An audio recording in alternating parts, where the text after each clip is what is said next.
Georgia. Steve, thanks a lot. Fox News Alert, new audio obtained by the Washington Post of President Trump on a call with Georgia election officials claiming that he won the 2020 election and threatening legal action. Let's take a listen to one of those clips. All I want to do is this. I just want to find 11,780 votes, which is one more than we have, because we won the state. But they are shredding ballots, in my opinion, based on what I've heard, and they are removing machinery, and they're moving it as fast as they can, both of which are criminal fines, and you can't let it happen. With that, let's bring back our panel. Associate Editor for Real Clear Politics, A.B. Stoddard, Fox News contributor Jessica Tarloff, and Right in D.C. host and attorney Gail Trotter. A.B., start us off. Your reaction to the audio obtained by the Washington Post.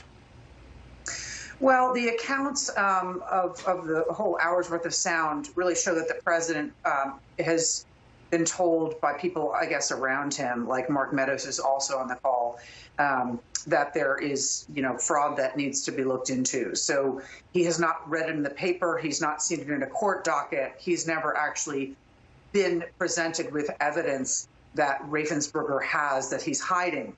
But he's accusing Raffensperger of doing that. And then he says, of course, things like, in my opinion, machines are being shredded, so ballots are being shredded. So this is incredibly politically damaging to President Trump. He does not care one iota about that.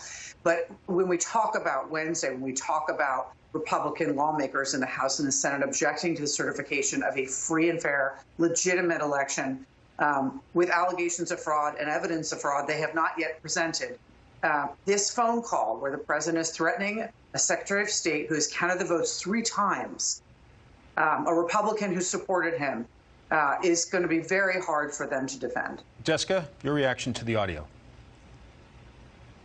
My reaction to the audio is the same that it was just a few minutes ago. I'm absolutely gobsmacked, and I'm further gobsmacked by the fact that we haven't heard from every single Republican coming forward with their tail between their legs saying we have now gone, this is a bridge too far. Ted Cruz was on earlier this morning with Maria Bartiromo defending this push to overturn the Electoral College results, asking for this 10-day audit for widespread voter fraud that no one has been able to prove.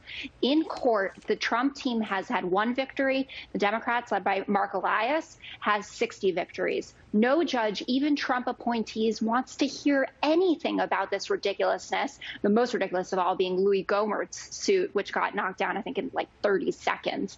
It's terrible for Georgia. It puts Kelly Loeffler and David Perdue in a bad position.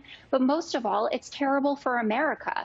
He should concede. He should walk out that door on January 20th. I don't think Joe Biden cares if he attends the inauguration or not. And hopefully we can put this very dark period behind us, and all of these Republicans can atone and make amends for what they have done. It's 140 Republicans in Congress, I think, including people that won off of these, quote, fake ballots like Jody Heiss in Georgia's 10th district, need to do a lot of atoning for this. Gail, your thoughts.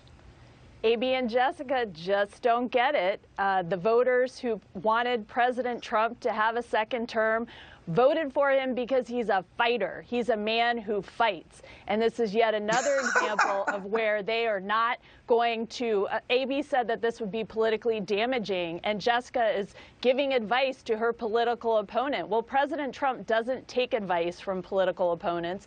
And here's yet another example where he shows that he's going to the mat for the over 70 million voters who entrusted him to fight back. And this is yet another opportunity where he understands the radical leftist agenda that Joe Biden and his administration want to put, particularly in the radical list of judges that they want to put on the bench who are politicians in robes and who don't want to just fairly interpret the law, but want to enact a liberal wish list into policy through the courts. And so President Trump understands the stakes of this election, and the Georgia election, while it's a state election, has national implications, and it's the only way to stopgap the Biden administration from pushing through the radical agenda of D.C. statehood, Puerto Rico statehood, court packing, and abolishing the Electoral College. And I will tell you that President Trump's supporters are glad that he is continuing the fight. All right, speaking of the stakes in Georgia, those critical runoff races that will decide